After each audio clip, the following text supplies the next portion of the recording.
Bonjour, dans cette vidéo on va parler de quantité de matière et de masse molaire. On va commencer par la quantité de matière et on va définir plusieurs choses afin que ce soit clair. La première chose, ça va être définir ce que c'est qu'une entité élémentaire. Alors une entité, c'est une chose, c'est un objet dans le sens général, et une entité élémentaire, ce serait vraiment un objet de base. Par exemple, l'entité élémentaire d'une maison, ça va être les briques ou les agglos qui servent à la construire. Bien, en chimie, par exemple, une entité élémentaire, ça peut être une molécule. Une molécule, c'est quelque chose qui est constitué de plusieurs atomes. Par exemple, ici, on vous a représenté une molécule ayant 4 atomes. Mais une entité élémentaire, ça peut être simplement un atome. Alors ici, on a représenté un atome, avec ses constituants de base, qui sont les neutrons et les protons à l'intérieur, et les électrons qui sont autour. Mais une entité élémentaire, en chimie, ça peut aussi être, par exemple, un des constituants de l'atome. Par exemple, un neutron. On a pris cet exemple-là, mais ça pourrait être aussi un proton, un électron, etc., etc., etc. Voilà ce que sont les entités élémentaires. Maintenant qu'on a vu ce qu'étaient les entités élémentaires, on va voir ce qu'est le nombre d'Avogadro. Alors, le nombre d'Avogadro, comme son nom l'indique, c'est un nombre, c'est une très grande quantité, on le note Na, et il vaut 602 fois 10 puissance 23. Vous voyez, c'est un très très grand nombre, il a une unité, c'est le mol-1. Alors, ce nombre, on ne vous demande pas de le retenir, on vous le donnera à chaque fois. Mais sachez que le nombre d'Avogadro, c'est simplement un nombre. La quantité de matière, c'est quelque chose qu'on utilise beaucoup en chimie, et c'est quelque chose qui s'exprime en mol MOLE. Alors, le symbole de mol, c'est MOL. Et généralement, on va utiliser la lettre N pour décrire la quantité de matière. Ok, alors on a défini entité élémentaire, nombre d'Avogadro et quantité de matière, mais ça ne nous dit toujours pas ce que c'est que la quantité de matière. Mais comme nos entités élémentaires sont très très petites, une entité élémentaire c'est un élément de fabrication, et bien comme elles sont très très petites, si on veut les compter, on va mettre un sacré bout de temps. Je vous donne un exemple, si vous voulez compter le nombre de grains de riz dans un sac de riz, vous allez prendre beaucoup de temps. En fait, si vous vouliez les compter, vous auriez plutôt tendance à faire des petits paquets, ce serait plus facile à compter. Par exemple, faire des paquets de 1000 grains de riz. Dans ces cas-là, vous n'avez plus qu'à compter le nombre de paquets de 1000 grains de riz. Ben, ça va être à ça que va servir le nombre d'Avogadro. En réalité, une mole, c'est quoi? Une mole, c'est le nombre d'Avogadro d'entités élémentaires. Ça veut dire quoi? Concrètement, si je prends une entité élémentaire comme la molécule, le premier exemple que j'avais donné, eh bien une mole de molécule, ça correspond tout simplement à un paquet de 602 10 puissance 23 molécules. Mais si je veux prendre maintenant les neutrons, qu'on a vu ici à droite, les neutrons, ce sont toujours des entités élémentaires. Eh bien une mole de neutrons, ça serait également 602 10 puissance 23 neutrons. Cette fois-ci, le paquet il est plus petit en masse, c'est pour ça que je l'ai représenté plus petit, mais dans la réalité, il y a rigoureusement le même nombre à l'intérieur. Donc la chose à retenir, c'est qu'une mole, c'est un paquet de 602 10 puissance 23 entités. Donc une mole de molécules, ça va être 602 10 puissance 23 molécules. Par exemple, une mole d'eau, ça va nous donner 602 10 puissance 23 molécules d'eau. Une mole de protons, ça va être 602 10 puissance 23 protons. Une mole d'électrons, ça va être 602 10 puissance 23 électrons. Donc c'est un paquet qui correspond exactement toujours à la même quantité de matière, c'est pour ça qu'on appelle ça la quantité de matière. En revanche, on est bien d'accord, ça n'a pas forcément la même masse. Si vous faites un paquet de 602 10 puissance 23 briques, ça n'aura pas la même masse qu'un paquet de 602 10 puissance 23 morceaux de sucre, par exemple. Mais il y aura toujours le même nombre d'entités élémentaires à l'intérieur. Donc le nombre d'entités élémentaires est toujours le même dans une mole, mais la masse n'est pas toujours la même. C'est pour ça qu'on va devoir parler de masse molaire. On peut la calculer grâce à cette formule qui est à connaître par cœur. La masse molaire qu'on note grand M, c'est le nombre d'Avogadro fois la masse d'une entité. C'est simple, c'est assez logique si vous réfléchissez. Si vous prenez par exemple l'exemple des grains de riz, si vous avez 602 10 puissance 23 grains de riz dans une mole, eh bien la masse de cette mole, ça va être 6,2 10 puissance 23 fois la masse d'un seul grain de riz. Donc la masse de la quantité totale, la masse d'une mole, c'est le nombre d'entités, Na, je vous rappelle c'est un nombre qui est fixe, multiplié par la masse d'une entité. Alors, on va prendre un exemple pour comprendre. La masse d'un électron, c'est 9,109 10 puissance moins 28 grammes. La masse molaire de l'électron, elle vaut tout simplement, je vais la noter M électron, elle vaut le nombre d'Avogadro qui est constant, qui est toujours le même, multiplié par la masse d'un électron. Autrement dit, je reprends la formule qui est ici, au-dessus, mais je pouvais la déduire tout simplement, puisque la masse d'une mole, c'est le nombre d'électrons fois la masse d'un électron, tout simplement. Allez, on va faire l'application numérique. La masse molaire de l'électron, elle est égale à 6,0 de 10 puissance 23 mol moins 1, multiplié par 9,109 fois 10 puissance moins 28 grammes.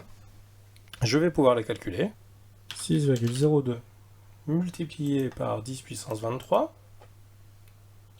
le tout multiplié par 9,109 fois 10 puissance moins 28. Je fais le calcul et j'obtiens donc 5,48 10 puissance moins 4. 5,48 fois 10 puissance moins 4, quelle unité? Eh bien, on avait des mol moins 1 fois des grammes, donc on va les mettre dans l'ordre. Grammes, mol moins 1.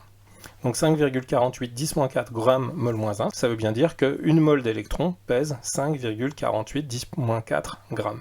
Voilà, j'espère que cette notion de masse molaire est comprise. Maintenant, on va aller un peu plus dans les détails. On sait qu'une molécule est composée de plusieurs atomes, alors quelle va être la masse molaire moléculaire? Eh bien, la masse molaire moléculaire, elle se déduit de la formule brute de la molécule, comme c'est écrit, et aussi des masses molaires de ces éléments chimiques qui sont toujours donnés, soit dans le tableau périodique, soit dans l'exercice. Alors, exemple, la masse molaire du glucose, c'est 6H12O6. On voit que notre glucose, il est composé de 6 atomes de carbone, 12 atomes d'hydrogène et 6 atomes d'oxygène. Donc la masse molaire moléculaire du glucose, je vais la noter M de ces 6H12O6. Comme le glucose est composé notamment de 6 carbones, évidemment, pour la masse molaire du glucose, on aura bien 6 fois la masse molaire du carbone, puisqu'on a 6 carbones qui le composent. On a aussi évidemment 12 hydrogènes, donc on va rajouter la masse molaire de 12 éléments hydrogènes, et puis on va rajouter, bien sûr, 6 fois la masse molaire de l'oxygène. Donc c'est tout simple, il suffit de regarder la formule de la molécule, et puis de calculer tout simplement la masse molaire de ses constituants. Donc on n'a plus qu'à faire l'application numérique en partant des masses molaires atomiques qui sont généralement données dans la classification périodique des éléments, ou qui vont être parfois données dans l'exercice tout simplement. Alors, ici on a 6 fois la masse molaire atomique du carbone, on la voit ici, elle vaut 12 grammes par mol, plus 12 fois la masse molaire atomique de l'hydrogène qui vaut 1,0 g par mol, plus enfin 6 fois la masse molaire atomique de l'oxygène qui vaut 16 g par mol. On n'a plus qu'à calculer, donc 6 fois 12 g par mol, plus 12 fois 1,0, plus 6 fois 16 g par mol, on obtient un résultat de 180, donc la masse molaire moléculaire du glucose, c'est 180 g par mol. Voilà, j'espère que c'est clair, que ça a été compris. Maintenant, on a vu tout ce qu'on devait voir dans cette vidéo, on va passer aux applications comme d'habitude. Je vous propose comme d'habitude de les regarder avant, de mettre en pause, de réfléchir à la réponse que vous pouvez apporter à chacune de ces questions, puis ensuite, vous pouvez remettre en lecture pour avoir la réponse. Moi je vais corriger tout de suite, donc citer deux entités élémentaires, on en a donné plein, donc ça pouvait être par exemple le proton, ça pouvait être le neutron, l'électron, un atome, une molécule, un ion,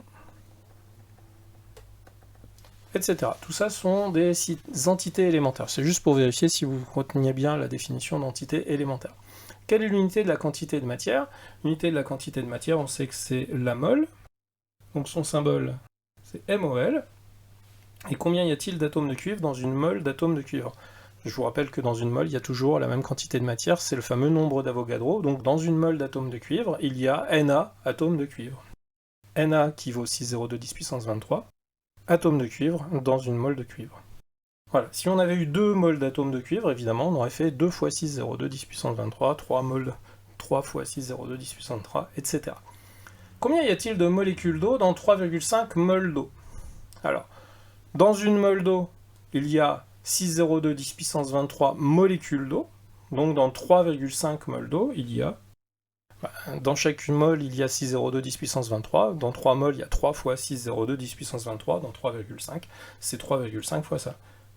3,5 fois 6,02 fois 10 puissance 23,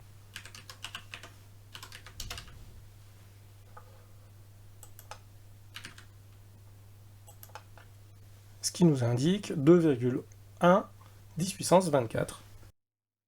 Là, ce sont des molécules que l'on compte, donc 2,1 10 puissance 24 molécules.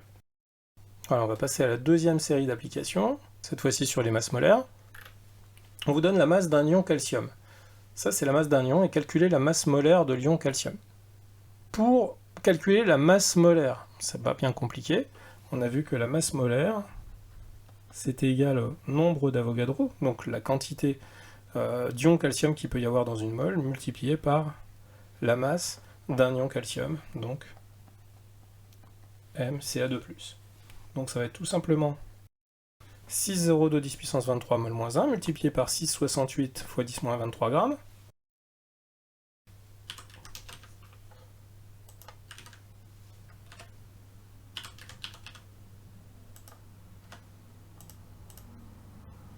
Donc on doit donner le résultat avec 3 chiffres significatifs, ça nous fait 40,2 grammes par mol. On demande maintenant de déterminer la masse molaire de l'hydroxyde de sodium NaOH. Là, cette fois-ci, on est face à une molécule, donc la masse molaire de la molécule, NaOH, c'est une molécule qui est composée d'un atome de sodium, donc la masse molaire du sodium, j'aurais pu écrire une fois MNA, mais ça ne sert à rien. Plus, allez, cette fois-ci, je vais l'écrire une fois la masse molaire de l'oxygène, plus une fois la masse molaire de l'hydrogène. Je reprends mon tableau périodique, je vérifie le sodium il est ici, sa masse molaire moléculaire c'est 23 grammes par mol, l'oxygène c'est comme tout à l'heure c'était 16, et puis l'hydrogène comme tout à l'heure c'était 1. Donc si je veux faire l'application numérique, c'est tout simplement la somme des trois, 23 grammes par mol, plus 16 grammes par mol, plus 1 gramme par mol, 40 grammes par mol. Enfin, dernière application, déterminer la masse molaire de l'eau. Je vais partir, pareil, de la définition de la molécule de l'eau. Je connais sa formule brute, c'est H2O. Donc ma molécule est composée de 2 atomes d'hydrogène et 1 d'oxygène. La masse moléculaire de l'eau, ça va être donc 2 fois la masse molaire de l'hydrogène, plus une fois la masse molaire de l'oxygène. 2 fois 1, 0, plus une fois 16. Allez, on n'a pas besoin de la calculatrice quand même pour ça. 1 fois 16, 16, plus 2 fois 1, 2, donc ça nous fait 18 grammes mol moins 1. Voilà, j'espère que cette vidéo vous aura apporté un éclairage suffisant pour aborder les notions de quantité de matière et de masse molaire de manière relativement sereine. Bon courage pour les exercices et à bientôt pour une autre vidéo.